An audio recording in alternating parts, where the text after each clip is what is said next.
দেশ ঐক্যে দল মত ধর্ম নির্বিশেষে সবাইকে স্বাগত জানিয়ে দেশ ঐক্যের লক্ষ্য ও উদ্দেশ্য আমি আপনাদের সামনে উপস্থাপন করছি।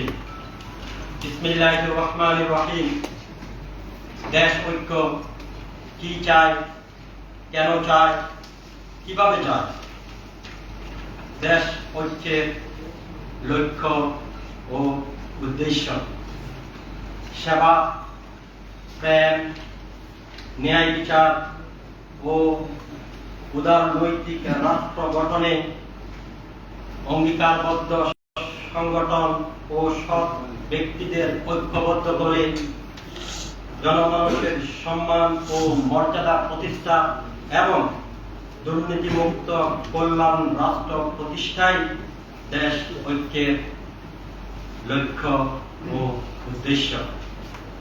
দেশ ঐক্যের রাজনৈতিক দর্শন: একটা জাতি বিশ্বাসহীনতাকে সহ্য করতে পারে, কিন্তু অবিচারকে নয়। A nation can endure disbelief but not injustice.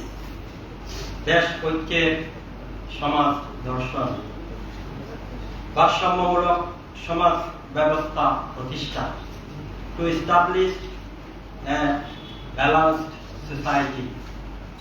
দেশ ঐক্যের ধর্মীয় দর্শন: সকল ধর্মের মর্মকথা একই, তা হল স্রষ্টার প্রতি প্রগাঢ় ভালোবাসা আর সৃষ্টির প্রতি মমত্ববোধ।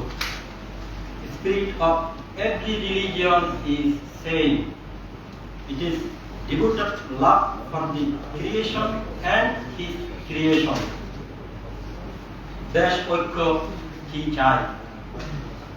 ভাষাগত ও সংস্কৃতিগত বৈচিত্র্য বিশিষ্ট দেশের সকল মানুষের ঐক্যবদ্ধ ও সংকল্পবদ্ধ সংগ্রামের মাধ্যমে অর্জিত স্বাধীনতা ও সার্বভৌমত্ব অক্ষুণ্ণ রাখা সহ দুর্নীতির রাহুগ্রাসে থাকা দেশকে দুর্নীতিমুক্ত করার স্বার্থে বাংলাদেশী জাতির ঐক্য ও সংহতি প্রতিষ্ঠা করা। মানুষের উপর মানুষের শোষণ হইতে মুক্ত, ন্যায়ানুগ, দুর্নীতিমুক্ত, ভারসাম্যমূলক সমাজ ও কল্যাণ রাষ্ট্র প্রতিষ্ঠা করা। দেশ ঐক্য কেন ঐক্য চায়? লক্ষ মানুষের রক্তের বিনিময়ে অর্জিত স্বাধীনতার সুফল এখনো প্রতিটি পর্যায়ে পৌঁছায়নি। জনগণের মৌলিক অধিকারগুলো নিশ্চিত হয়নি।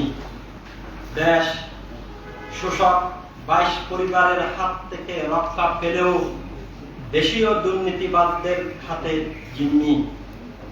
দুর্নীতির রাহুগ্রাস থেকে দেশকে পুরোপুরি মুক্ত করতে চায় দেশ ঐক্য। দেশ ঐক্য কিভাবে ভারসাম্যপূর্ণ সমাজ প্রতিষ্ঠা করতে চায়? সংবিধানের প্রায়োগিক অনুশীলন করে দল মত ধর্ম নির্বিশেষে সবার জন্য ভারসাম্যমূলক সমাজ ব্যবস্থা নিশ্চিত করা। হাজারো তর্ক বিতর্ক মানুষের মাঝে পরিবর্তন আনতে পারে না।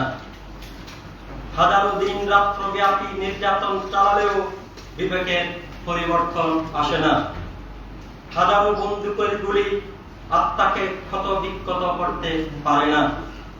হিংস্রতা দ্বারা হিংস্রতা দূর করা যায় না। অন্ধকার দ্বারা অন্ধকার দূর করা যায় না। আলোর প্রয়োজন হয়।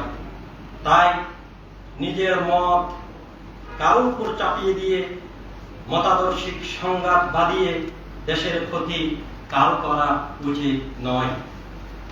দেশের সকল জনগোষ্ঠীর সামাজিক ন্যায় বিচার, অর্থনৈতিক নিরাপত্তা ও ভূখণ্ডের সার্বভৌমত্বের শতভাগ সুরক্ষা দিতে সকল মতপার্থক্য অক্ষুণ্ণ রেখে উক্ত সর্বজনীন বিষয়ে দেশের স্বার্থে সবাইকে নিয়ে এক কাতারে দাঁড়াতে চায় দেশ ঐক্য। পরিশেষে ঢাকা রিপোর্টার্স ইউনিটিতে পরিশেষে ঢাকা রিপোর্টার্স ইউনিটি ভবনের অত্র স্বাধীনতা হলে উপস্থিত হয়ে দেশ ঐক্যের লক্ষ্য উদ্দেশ্য যারা শুনেছেন এবং মিডিয়ার কল্যাণে ভবিষ্যতে যারা শুনবেন সবাইকে আন্তরিক কৃতজ্ঞতা ও ধন্যবাদ জানিয়ে আমি মোহাম্মদ আব্দুর রহিম চৌধুরী সমন্বয়ক দেশ ঐক্য আপনাদের থেকে বিদায় নিচ্ছি। আল্লাহ হাফেজ।